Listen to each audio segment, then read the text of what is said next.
teman-teman, saya Asgar Evansyah akan membawakan cerita yang melegenda di Cirebon. Sebuah kisah percintaan yang berujung mengenaskan, yaitu kisah Baridin dan Suratmina. Apakah kalian tahu bagaimana kisahnya? Mari kita simak. Baridin adalah seorang kuli bajak sawah yang tergila-gila dari cantik di kampungnya. Baridin anak seorang janda tua miskin, Ibu Wangsi. Setelah kematian ayahnya, Baridin kemudian menggantikan posisinya sebagai kuli bajak sawah untuk mendapatkan sesuap nasi untuk dirinya dan ibunya.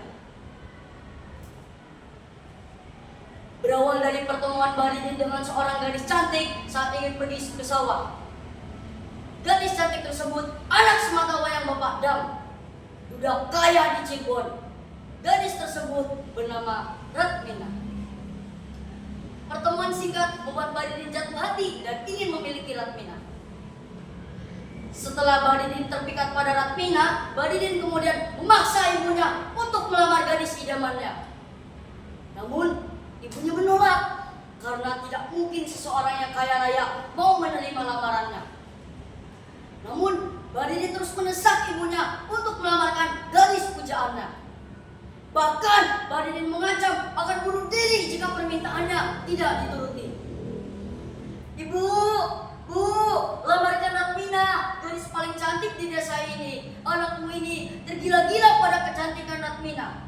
Lebih baik aku mati jika tidak bisa memilikinya." Berbekal pisang satu tandun, Ibu Wangsi nekat melamar Ratmina. Sesampainya di rumah Ratmina, Ibu Wangsi disangka pengemis oleh Bapak Dam. Kemudian Ibu Wangsi pun menjelaskan maksud kedatangannya untuk melamar Ratmina. Bapak Dam dan Ratmina pun terkejut dan tertawa. Ibu Wangsi dihina, diudahi, dan bahkan diusir oleh Ratmina. "Hahaha, Baridin mau melamar saya? Yang melamar saya itu ngantri dari dalam sampai pilot. Dasar tidak tahu diri, orang miskin. Pergi, pergi, cuy." Mendengar kabar ibunya telah dihina, Baridin pun seolah-olah kehilangan akal sehatnya. Di satu sisi, dia tidak terima ibunya telah dihina. Di sisi yang lain, dia masih menaruh hati pada Ratmina. "Ratmina bukan golongan kita, dia bukan jodohmu. Sudah, cari saja wanita lain. Lamaranmu ditolak. Aku dianggap pengemis dan bahkan Ratmina tak peduli sama sekali." "Ngomong sekali lagi ke Ratmina, Ma. Anakku ini tak bisa hidup tanpanya. Aku betul-betul mencintainya. Aku selalu terbayang-bayang wajahnya." Baridin pun akhirnya mengambil jalan pintas untuk menemui temannya, Geblung, untuk mendapatkan kemat jalan buyang. Dalam menjalankan kemat ini, Baridin harus berpuasa 40 hari, 40 malam. Puasa itu ia niatkan untuk membuat Ratmina tergila-gila kepadanya. Baridin mantap melangkahkan kakinya ke dalam hutan, lalu bertapa di sana. Guna-guna dibacanya sambil merapal nama Ratmina ribuan kali. "Niat isun arepan ngemat ajian jalan buyang. Dudu ngemat tangga. Dudu ngemat wong liwat ning dalan. Sikah kematok Suratmina araking Bapak Dam." Tahukah kalian apa yang terjadi? Hati Ratmina langsung berdebar-debar. Ia mulai menyebut-nyebut nama Baridin. Kebencian kepada Baridin berubah jadi hasrat yang meledak-ledak. Ia ingin lekas bertemu. Ratmina mencari-carinya kemana-mana. Ia kini jatuh hati sedalam-dalamnya.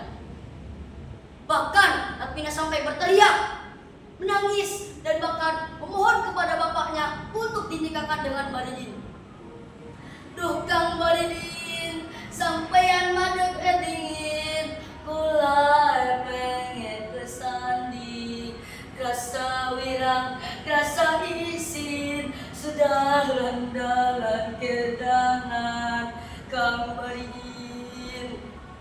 Bapak Dam kemudian mengajak Ratmina untuk menemui Badidin dengan niat mengawinkannya.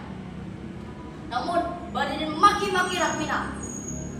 Sekarang kau minta dinikahi. Mana Ratmina yang dulu mengaku dilamar oleh pilot, pengusaha, dan orang gedungan itu? Badidinmu ini masih laki-laki miskin, dan aku tak sudi menikahimu. Mendengar penolakan Badidin, tubuh Ratmina ambruk di hadapan Badidin.